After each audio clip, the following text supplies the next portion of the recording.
uno de los movimientos más fuertes en el mundo evangélico es el movimiento dispensacionalista.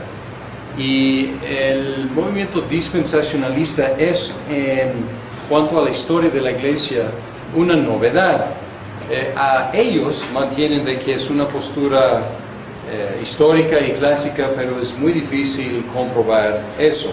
Aunque hay aspectos que vamos a ver más adelante cuando hablemos del milenialismo, hay aspectos del dispensacionalismo que sí tienen historia, tienen antigüedad.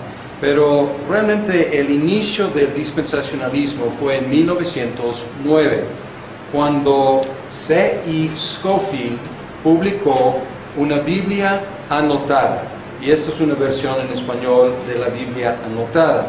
Y en esta Biblia, o más bien la Biblia es la Reina Valera, la Biblia es en inglés, es la versión autorizada de King James, pero la influencia está en las notas.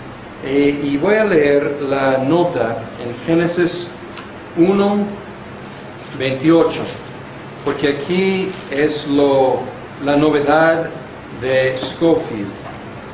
Y dice: la primera dispensación, inocencia.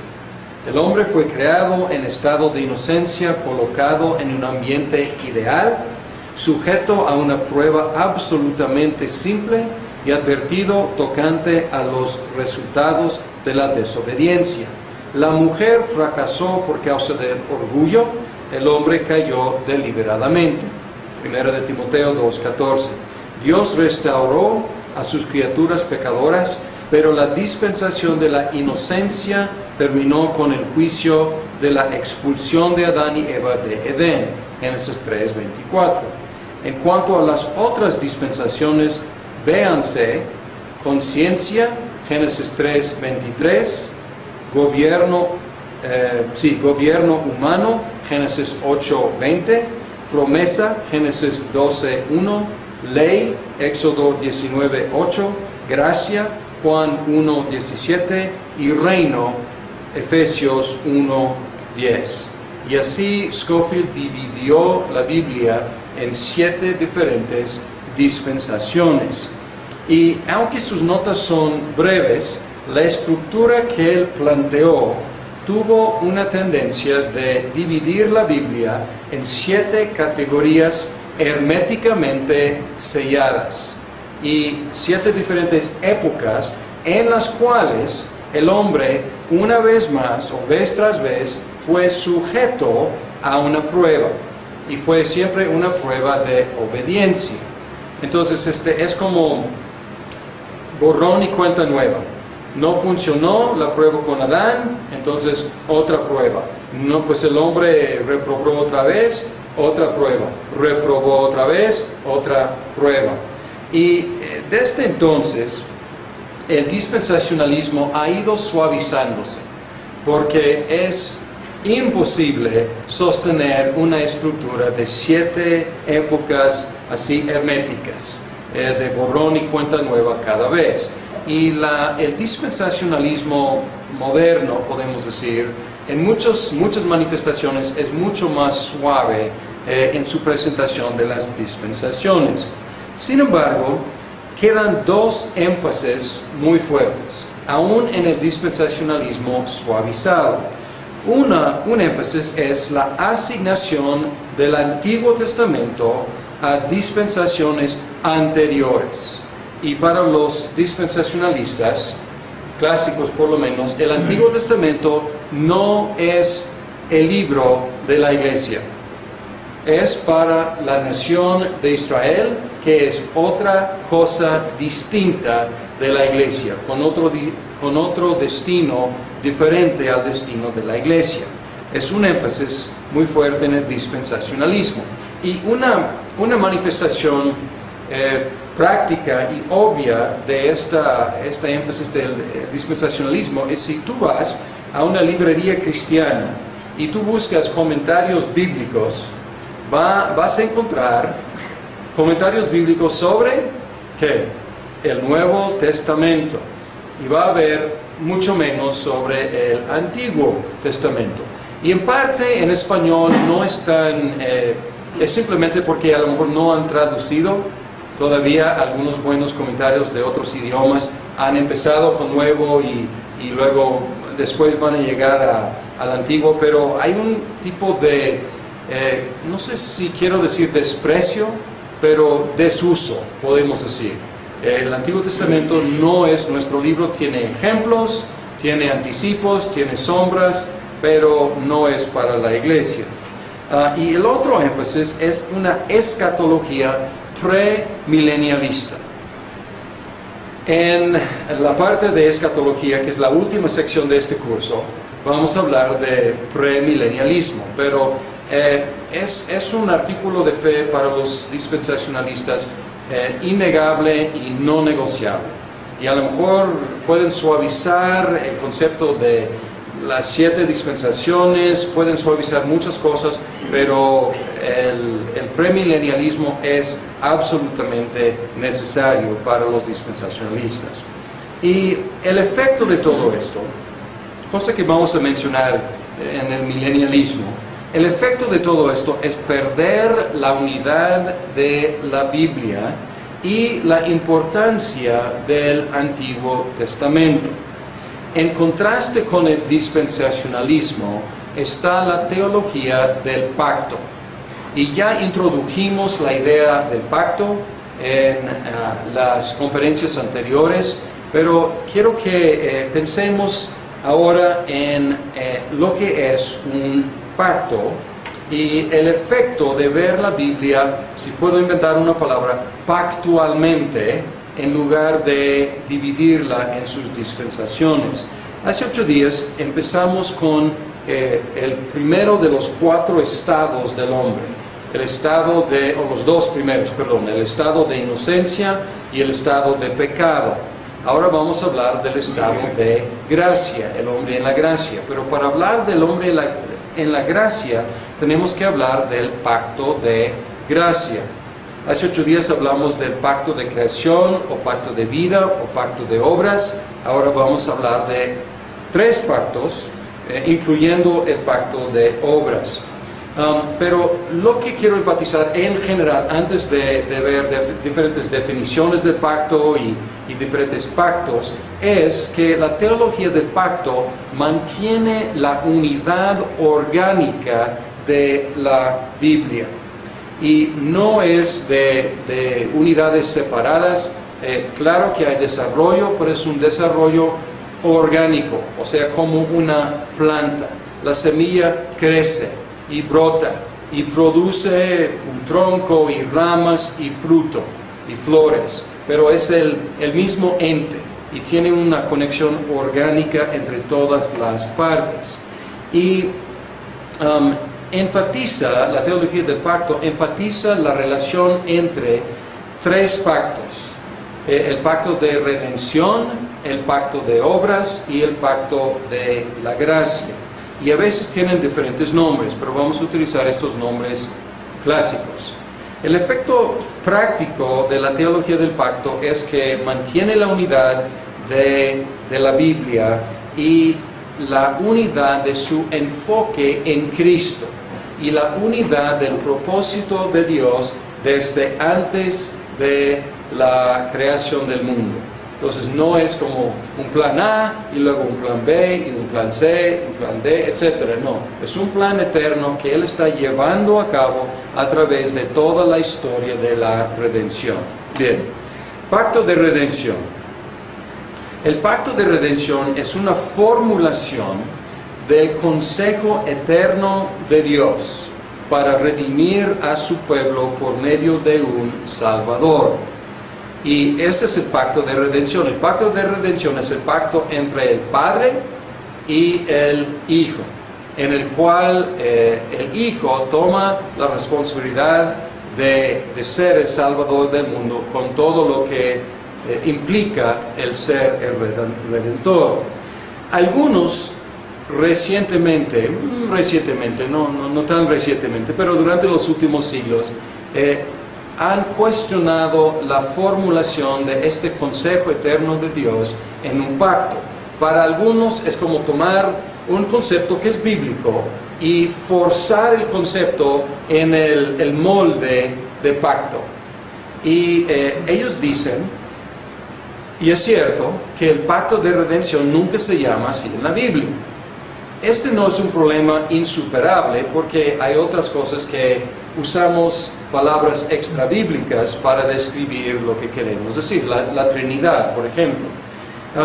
Y otros afirman que no, o sea, aunque la Biblia no habla del pacto de redención tal cual, los elementos de un pacto están ahí presentes.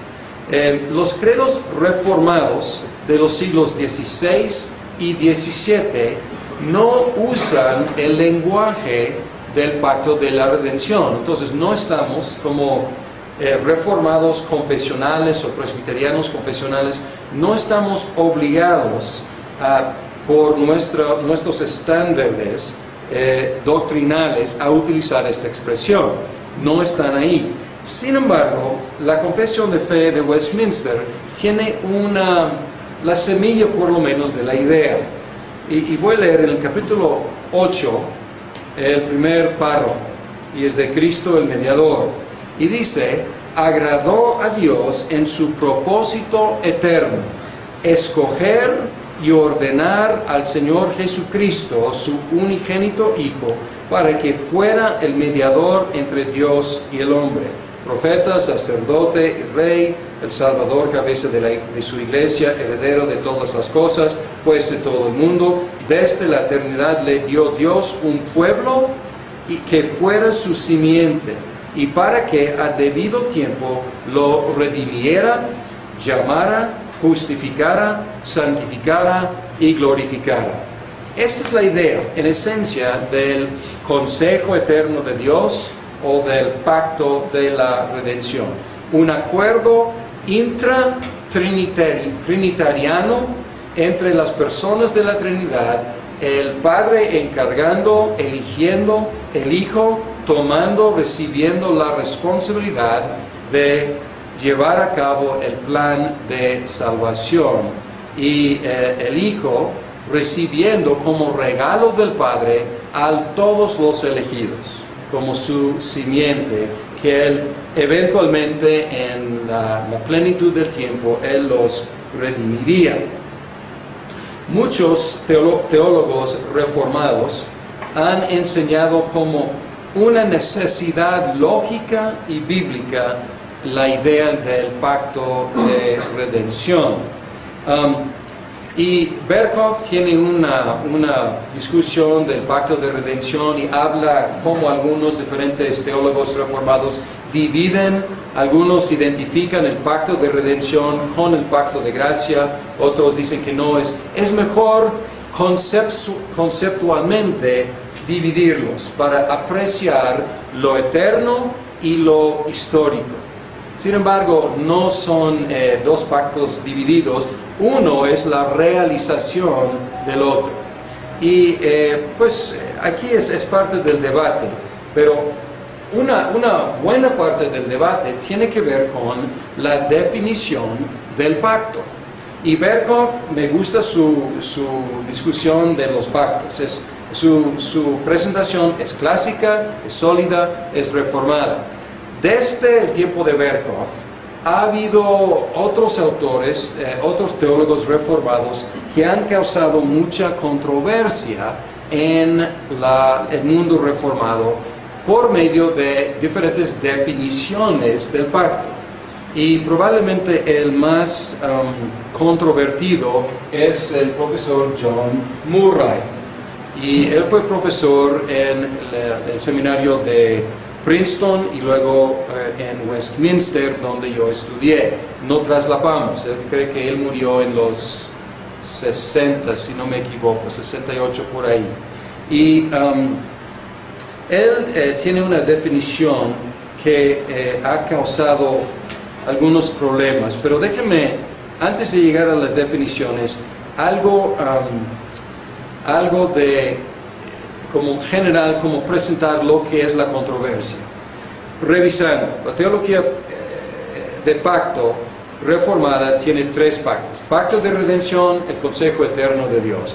Pacto de obras entre Dios y Adán y toda su posteridad, él como cabeza pactual de la humanidad. Y el pacto de gracia entre Dios y los redimidos en Cristo. Son los tres pactos. Todos admiten el pacto de gracia. Entonces no hay controversia ahí. Entre todos los teólogos reformados, el pacto de gracia recibido por todos. Algunos teólogos han cuestionado el pacto de redención o el pacto de obras. Entonces algunos aceptan uno o el otro y algunos cuestionan los dos. Pero quiero que sea muy claro aquí que a veces es una cuestión de definición. Porque si estamos hablando de un concepto que la Biblia no llama explícitamente un pacto, como es el pacto de redención y cómo es el pacto de obras, si la Biblia no usa ese lenguaje, entonces tenemos que ver qué es la definición de un pacto. Y esa definición determina qué podemos considerar un pacto. Entonces es como, pues, si mis lentes están con tinta azul y los pongo, pues todo me va a parecer azul. Y tú me vas a decir, pues esto es amarillo, y yo voy a decir, no es amarillo, es verde. Porque a lo mejor tú lo ves amarillo, pero yo con mis lentes azules ya lo veo verde. Y entonces a veces tenemos que tener cuidado, pues siempre tenemos que tener cuidado con la definición. Y tenemos que tratar de determinar cuál definición es mejor. Bien, John Murray. John Murray dice que el pacto es una administración soberana de gracia y promesa. Y John Murray escribió un pequeño librito que se llama El Pacto de Gracia. Y en ese librito desarrolló esta idea. Y él muy conscientemente estaba llamando por una reformulación de la teología reformada en cuanto al pacto. Y él empieza en una forma que nadie va a tener ninguna objeción. Una administración soberana. Todo el mundo está de acuerdo con esto. Pero administración soberana ¿de qué? Y Murray tomó como su punto de partida el pacto con Noé. Y su argumento era muy sencillo. La primera vez que se menciona la palabra berit en la Biblia es con Noé. La primera vez que se menciona la palabra pacto en el lenguaje hebreo. Entonces él dijo, pues vamos a tomarlo así tal cual. El primer pacto es el pacto con Noé. Y con Noé, ¿qué pasó? Dios soberanamente administró solamente gracia y promesa. No requirió nada. No puso ninguna condición. Entonces él tomó el pacto con Noé como el prototipo o el arquetipo de lo que es un pacto. Y si tomamos el pacto con Noé como el modelo de lo que es un pacto, pues podemos ver cómo vamos a llegar a esta definición.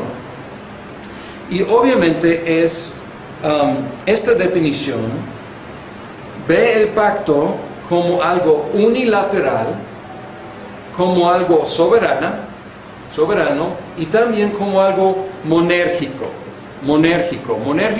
una persona o un ser operando, trabajando. Hace todo Dios y el hombre simplemente recibe el beneficio. Y obviamente es bueno enfatizar la gracia de Dios, es bueno enfatizar la soberanía de Dios. Sin embargo, este concepto tiene algunos problemas. Obviamente, por definición, esta definición excluye la idea del pacto de redención y el pacto de obras. ¿Por qué? Porque el pacto de redención es entre Dios Padre y Dios Hijo. Y si la gracia es el favor de Dios hacia los pecadores, por definición está excluido, porque no hay ningún pecador en la transacción. Dios Padre, Dios Hijo. ¿Dónde hay necesidad de gracia? Pues no hay, porque la gracia es el favor contramerecido de Dios. También se excluye el pacto de obras. ¿Por qué? Mismo argumento. ¿Dónde está el pecador que necesita gracia? No existe todavía, porque Adán y Eva, al recibir el pacto de obras, recibieron una administración soberana, no de gracia. De amor, sí, pero no de favor hacia un pecador.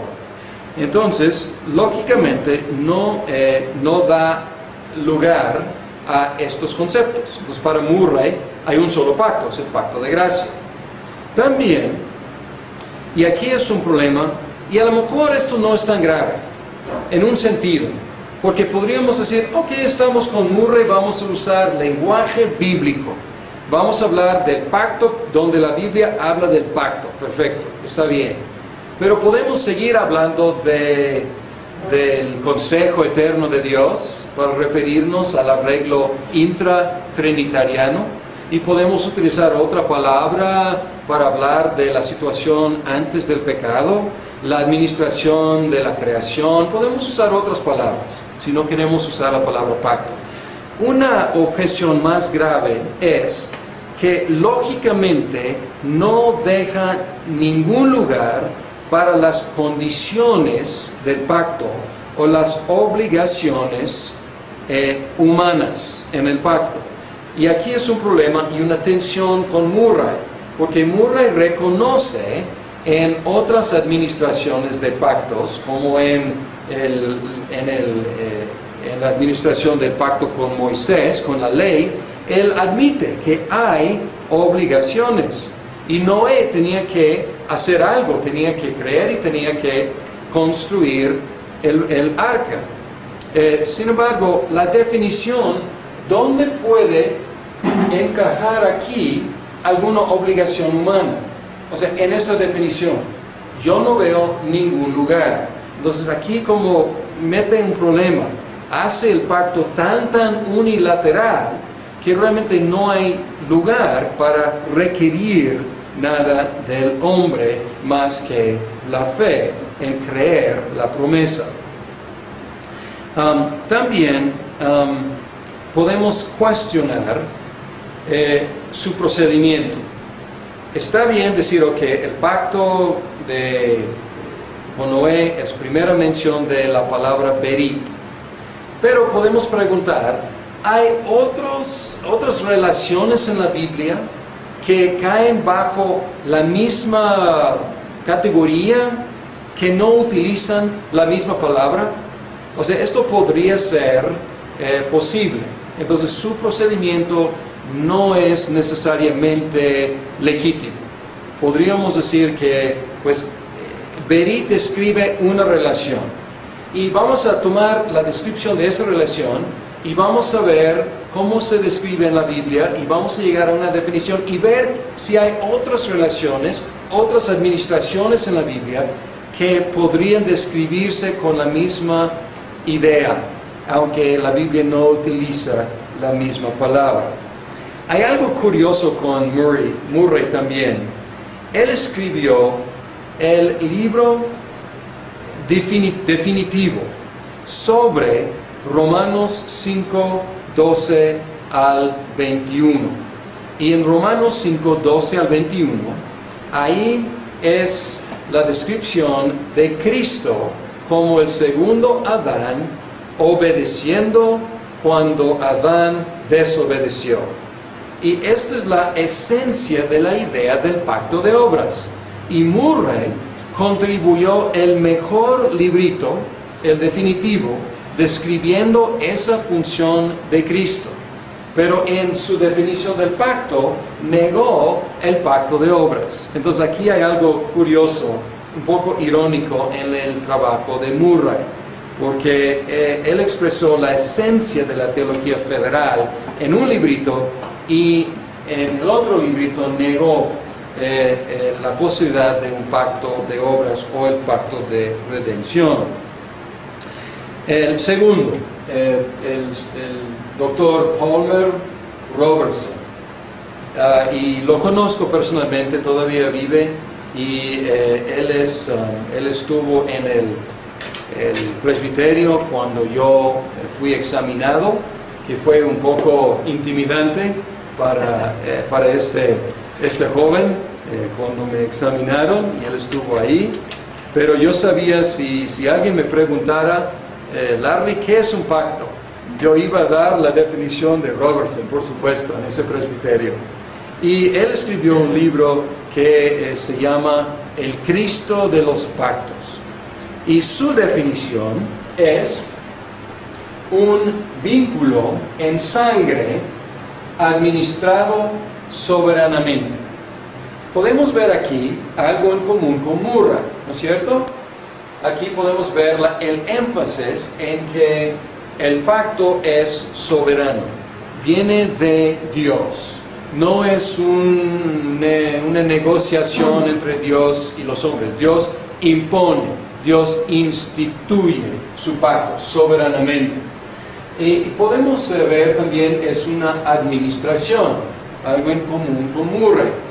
Y la cuestión aquí que es enfatizada más es algo personal. Aquí dice que es una administración soberana de gracia y promesa. Aquí habla de un vínculo. Y es un vínculo que es ¿qué? Una relación. Entonces es una definición más relacional.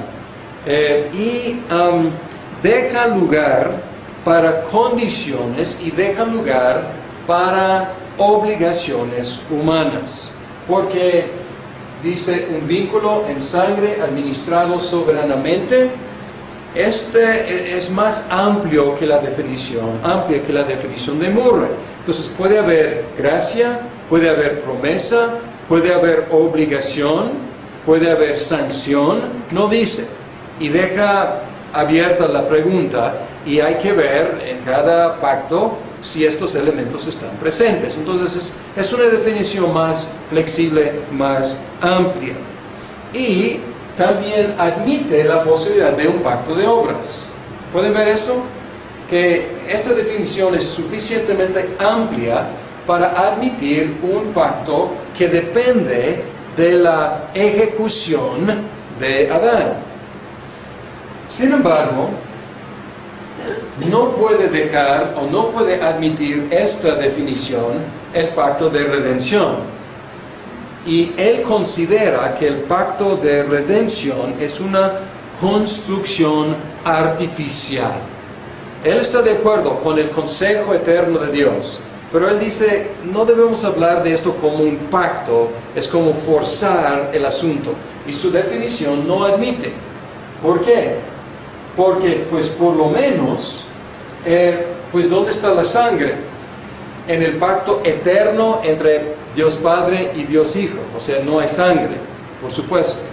Y otra cosa es que soberanamente Dios Padre no vino con Dios Hijo diciendo, te impongo estos requisitos, es lo que vas a hacer. No, fue algo mutuo entre Padre e Hijo. Entonces, esta definición no admite pacto de redención, pero sí admite pacto de obras y pacto de gracia.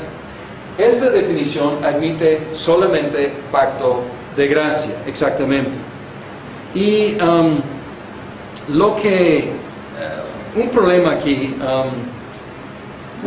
un problema que hay en esta definición es la cuestión de sangre. Y si quitamos esto de sangre, es más vago, o sea, es aún más amplio.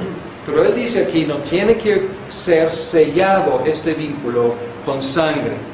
Y podemos ver sangre en el pacto de obras, o después del pacto de obras, después de la ruptura o después de la reprobación del pacto de obras, podemos ver que Dios sacrificó animales para cubrir el pecado de Adán y Eva, la vergüenza. Y podemos ver sangre anticipadamente cuando dice, en el día en que comas de ese árbol, en ese día, muriendo, morirán. Entonces ahí hay sangre anticipadamente. En el caso de David, ¿dónde está la sangre? Ahí está más difícil encontrar la sangre. En el caso de Noé también es más difícil encontrar la sangre. En el caso de Moisés no hay problema.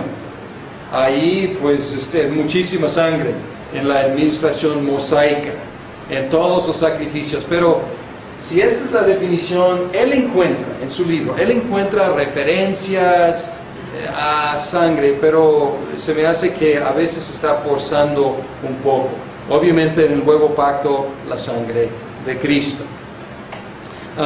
Su concepto es más amplio, más flexible, tiene un problemilla aquí quizás, pero abarca más territorio, podemos decir.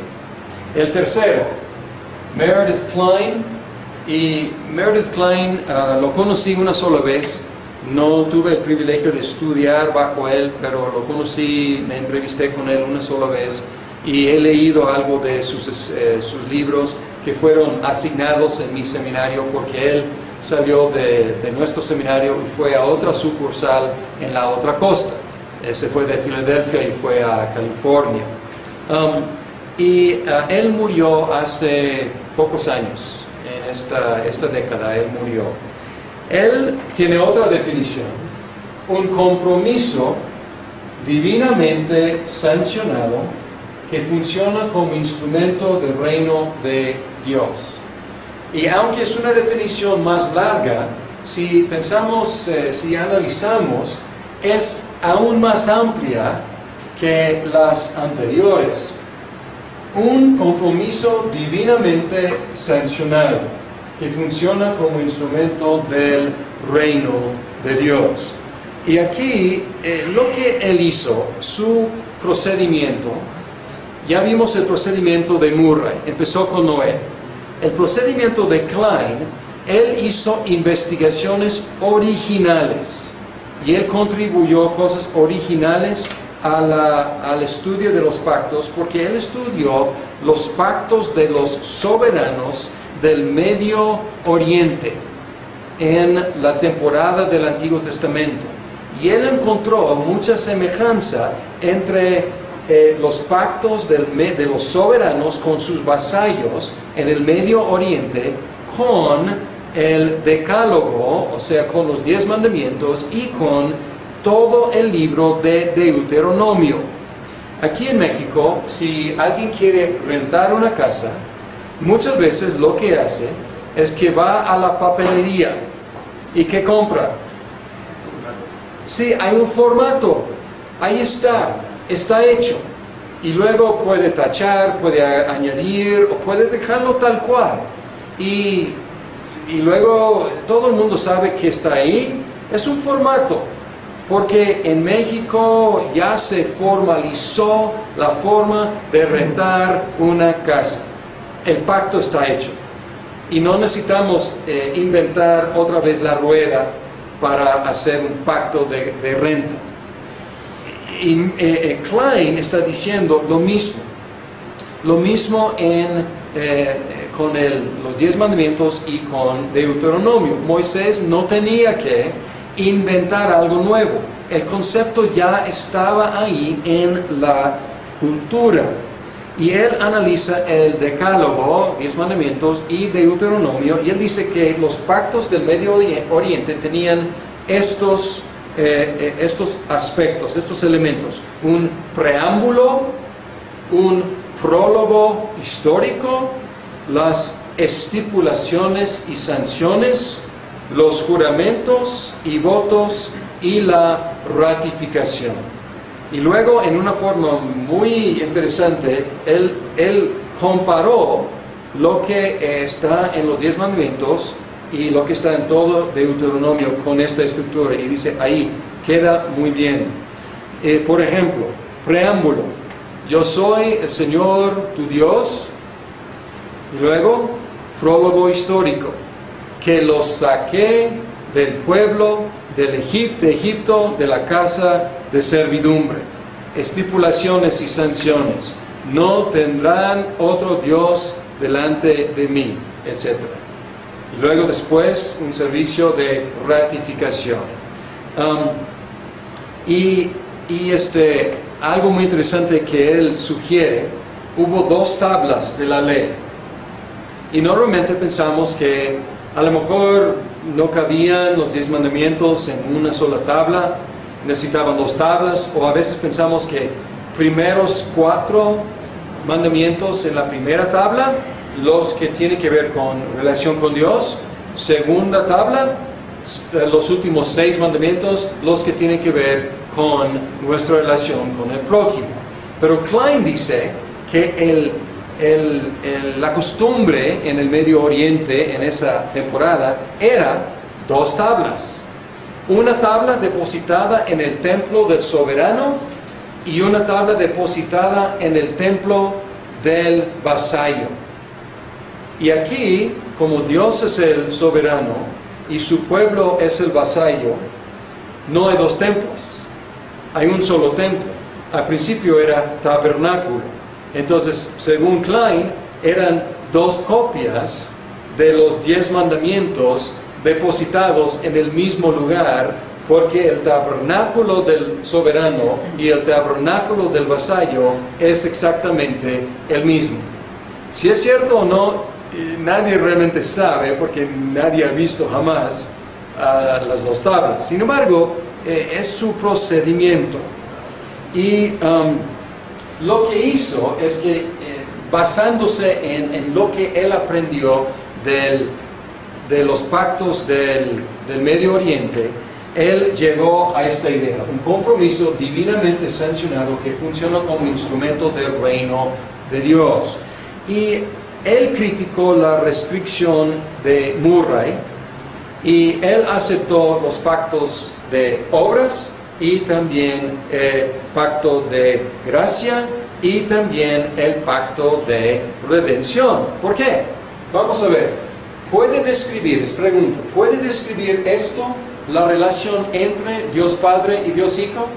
A ver, vean, ¿qué piensan? ¿Sí, no? O sea, es suficientemente flexible que puede haber un compromiso divinamente sancionado entre Dios Padre y Dios Hijo que funciona como instrumento del reino de Dios. Entonces, la definición, siendo más flexible y amplia, admite pacto de redención, pacto de obras y pacto de gracia. ¿Cuál es el problema de Klein? El problema no es tanto con la definición. El problema es que a veces presentaba ideas como esto de las 2 tablas que realmente nadie puede comprobar. O sea, son muy interesantes, pero son un poco especulativas. Y la otra cosa que como escritor, él no escribía de una forma clara. A él le encantaba inventar palabras y usar palabras compuestas de varias palabras y la verdad, él no llegó a tener la audiencia que otros escritores han tenido, porque él escribía en una forma no muy accesible y así él mismo limitó su propia audiencia. Ahora, vamos a tratar de concluir aquí. Todo esto es gratis, todo esto es además de la buena presentación en Berkhof. O sea, y reitero, la presentación en Berkhof es clásica y es sólida. Estoy tratando de actualizarlos porque sobre todo esto de Murray ha causado mucha controversia en el mundo actual reformado. Probablemente no he visto todavía en el mundo latino, pero puede llegar, el mundo hispanohablante, pero puede llegar, porque en el mundo angloparlante hay mucha controversia, con algunos negando el pacto de obras y el pacto de redención. Conclusión, siempre debemos tener cuidado de no moldear el texto bíblico a la imagen de nuestras fórmulas teológicas. Debemos hacer lo opuesto. Debemos moldear nuestros conceptos teológicos a los conceptos bíblicos, a la imagen de los conceptos bíblicos. Y no es prudente insistir en lenguaje extrabíblico como si fuera la única forma de explicar el concepto. Y como ya mencioné, ningún presbiterio puede o ningún consistorio puede forzar que un oficial en la iglesia presbiteriana utilice la expresión pacto de redención, porque no está aquí en Westminster. En otras palabras, no es necesario utilizar expresiones pacto de redención y pacto de obras. Sin embargo, la formulación reformada de estos pactos expresa verdades bíblicas que ninguna otra teología captura. Y entonces tenemos que tener cuidado de no perder. Si queremos usar otro lenguaje no hay problema, pero tenemos que guardar las verdades expresadas.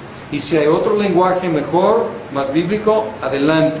Pero después de todo, la estructura reformada tradicional sigue siendo la mejor forma de concebir de la relación entre Dios y su pueblo, y esto es decir, por medio de un pacto. ¿Cómo se relaciona Dios con nosotros? Por medio de un pacto. Y así Cristo mismo, en la noche que fue entregado, lo reiteró, lo confirmó ese concepto, diciendo: esto es el nuevo pacto en mi sangre.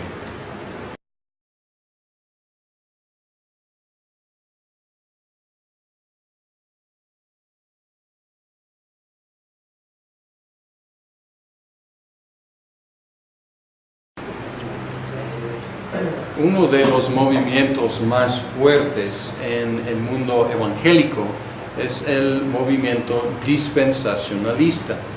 Y el movimiento dispensacionalista es, en cuanto a la historia de la iglesia, una novedad. Ellos mantienen de que es una postura histórica y clásica, pero es muy difícil comprobar eso. Aunque hay aspectos que vamos a ver más adelante cuando hablemos del milenialismo. Hay aspectos del dispensacionalismo que sí tienen historia, tienen antigüedad, pero realmente el inicio del dispensacionalismo fue en 1909, cuando C.E. Scofield publicó una Biblia anotada. Y esta es una versión en español de la Biblia anotada. Y en esta Biblia, o más bien la Biblia es la Reina Valera, la Biblia es en inglés, es la versión autorizada de King James, pero la influencia está en las notas. Y voy a leer la nota en Génesis 1:28, porque aquí es la novedad de Scofield. Y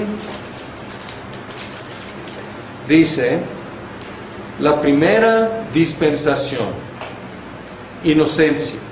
El hombre fue creado en estado de inocencia, colocado en un ambiente ideal, sujeto a una prueba absolutamente simple y advertido tocante a los resultados de la desobediencia. La mujer fracasó por causa del orgullo, el hombre cayó deliberadamente. 1 de Timoteo 2:14. Dios restauró a sus criaturas pecadoras, pero la dispensación de la inocencia terminó con el juicio de la expulsión de Adán y Eva de Edén. Génesis 3:24. En cuanto a las otras dispensaciones, véanse: conciencia, Génesis 3:23, gobierno humano, Génesis 8:20, promesa, Génesis 12:1, ley, Éxodo 19:8, gracia, Juan 1:17, y reino, Efesios 1:10. Y así Scofield dividió la Biblia en 7 diferentes dispensaciones. Y aunque sus notas son clásicos por lo menos, el Antiguo Testamento no es el libro de la iglesia. Es para la nación de Israel, que es otra cosa distinta de la iglesia, con otro destino diferente al destino de la iglesia. Es un énfasis muy fuerte en el dispensacionalismo. Y una manifestación práctica y obvia de esta énfasis del dispensacionalismo es si tú vas a una librería cristiana y tú buscas comentarios bíblicos, vas a encontrar comentarios bíblicos sobre ¿qué? El Nuevo Testamento, y va a haber mucho menos sobre el Antiguo Testamento. Y en parte en español no están, es simplemente porque a lo mejor no han traducido todavía algunos buenos comentarios de otros idiomas, han empezado con Nuevo y luego después van a llegar al Antiguo, pero hay un tipo de, no sé si quiero decir desprecio, pero desuso, podemos decir. El Antiguo Testamento no es nuestro libro, tiene ejemplos, tiene anticipos, tiene sombras, pero no es para la iglesia. Y el otro énfasis es una escatología premilenialista.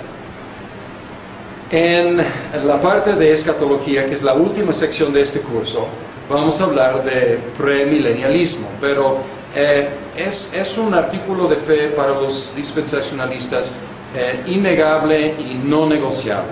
Y a lo mejor pueden suavizar el concepto de las 7 dispensaciones, pueden suavizar muchas cosas, pero el premilenialismo es absolutamente necesario para los dispensacionalistas. Y el efecto de todo esto, cosa que vamos a mencionar en el milenialismo, el efecto de todo esto es perder la unidad de la Biblia y la importancia del Antiguo Testamento. En contraste con el dispensacionalismo está la teología del pacto.